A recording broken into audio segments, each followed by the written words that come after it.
una cuestión problemática. Así, pensando en los grandes relatos y en las grandes cuestiones, yo cuando leí el texto dije, bueno, ¿cómo sigue el segundo volumen?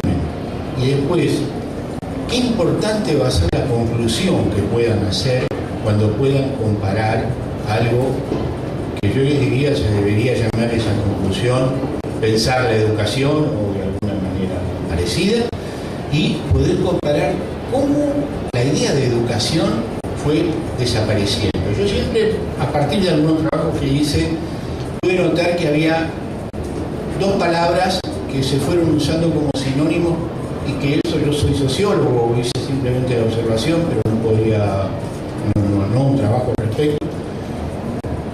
Durante mucho tiempo los ministerios de educación se llamaron de instrucción pública. No solamente en la Argentina, sino que esto viene de la Tercera República Francesa, de donde nos copiamos casi todo. La escuela de Jules Ferry la copiamos de allí. Era la instrucción pública. Y teníamos por un lado la instrucción pública y por otro lado la educación. La educación era del hogar. La instrucción pública estaba a cargo del Estado.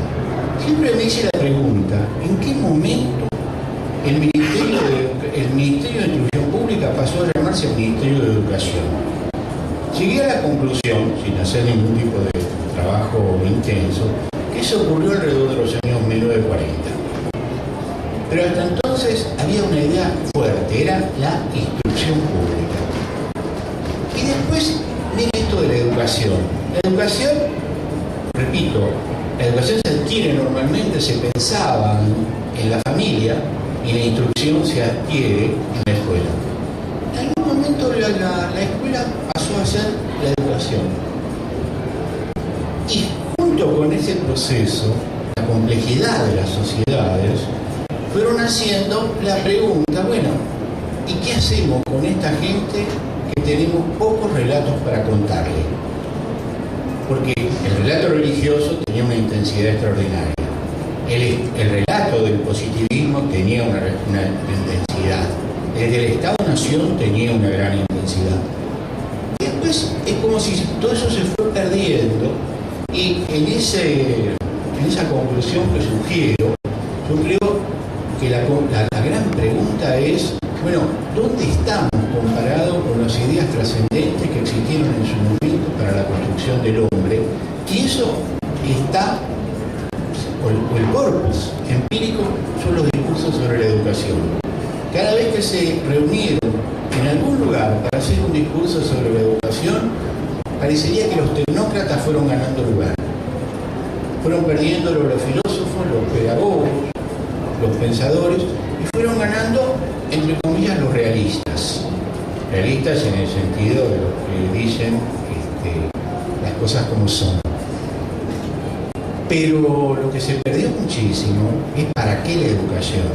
Y yo creo que en ese final que van a hacer, seguramente, en ese final que van a hacer, van a poder ligar todos estos procesos que marcaron en el libro, y seguramente vamos a encontrarnos un alimento, un estímulo para volver a preguntarse, bueno, ¿cómo se hace educación trascendente?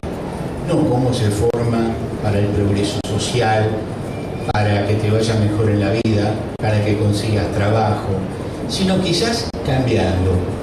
Si tenés ideas trascendentes, te va a ir mejor en la vida, vas a conseguir trabajo y vas a progresar. Pero si tu objetivo es progresar, que te vaya mejor en la vida, y la vida se hizo pragmática, seguramente culpar a la escuela, porque la escuela no te enseñó que tenías que tener otra cosa. Nada más. Esto lo pensé. Gracias.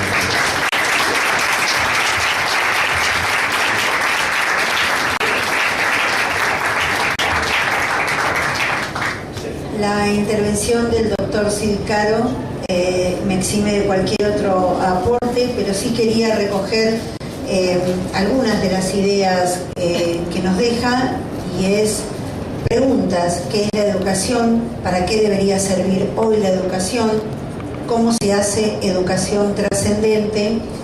Y nos recordó entonces cómo han funcionado los relatos en la historia, desde la construcción de lo humano hasta llegar a hoy, qué es lo que se está construyendo a través de la educación que tenemos, profesionales, ciudadanos.